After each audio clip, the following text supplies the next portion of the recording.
क्या मनोज पांडे के उम्मीदवार बनते ही दो गुटों में बंट जाएगी बीजेपी? गांधी परिवार के सामने मनोज पांडे को दावेदार बनाए जाने की हो रही है चर्चा। पूर्व में भी मनोज कुमार पांडे और दिनेश प्रताप सिंह की हो चुकी है खींचतान। क्या रायबरेली में नए उम्मीदवार का समर्थन कर पाएंगे मंत्री दिनेश प्रताप सिंह?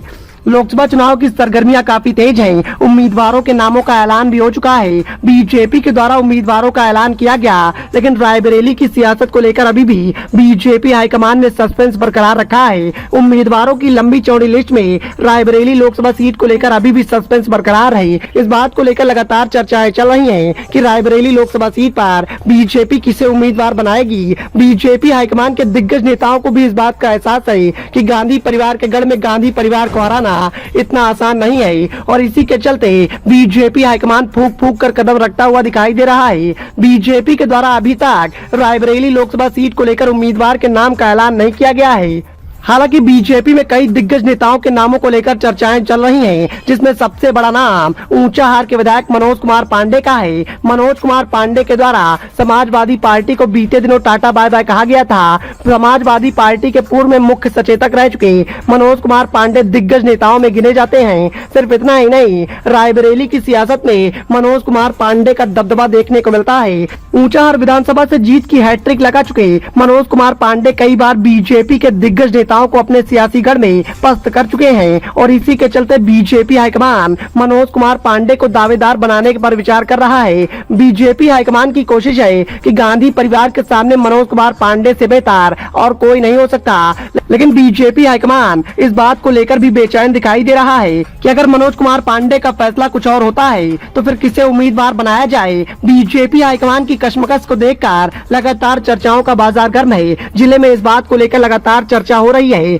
कि बीजेपी किसे उम्मीदवार बनाएगा। एक तरफ गांधी परिवार ने सस्पेंस बरकरार रखा है, तो दूसरी तरफ रायबरेली की सियासत में बीजेपी हाईकमान भी कोई फैसला नहीं कर पा रहा है। सिर्फ इतना ही नहीं, बीजेपी के मौजूदा मंत्री दिनेश प्रताप सिंह भी लगातार मुश्किल में दिखाई दे रहे हैं। मंत्री दिनेश प्रताप सिंह, जिनके नाम की चर्चाएं लगातार हो रही थी, मंत्री दिनेश प्रताप सिंह के द्वारा जिस तरीके से पद यात्रा निकाली जा रही थी, जिस तरीके से मंत्री जी लगातार गांधी परिवार पर हमला कर रहे थे, उससे इस बात को लेकर माहौल गर्म था कि मंत्री दिनेश प्रताप सिंह को ही बीजेपी हाईकमान सियासत की कमान देगा।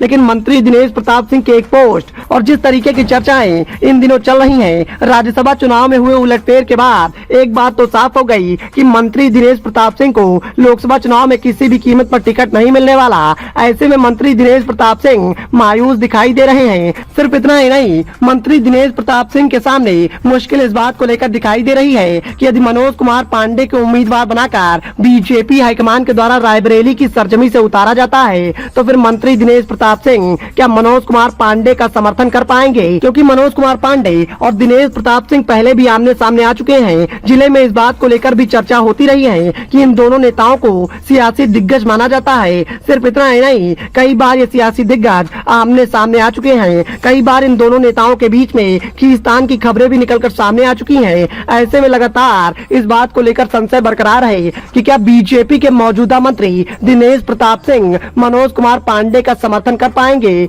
या फिर मनोज कुमार पांडे के उम्मीदवार बनते ही भारतीय जनता पार्टी दो गुटों में बंट जाएगी और बीजेपी को एक बार फिर से हार का सामना करना पड़ेगा।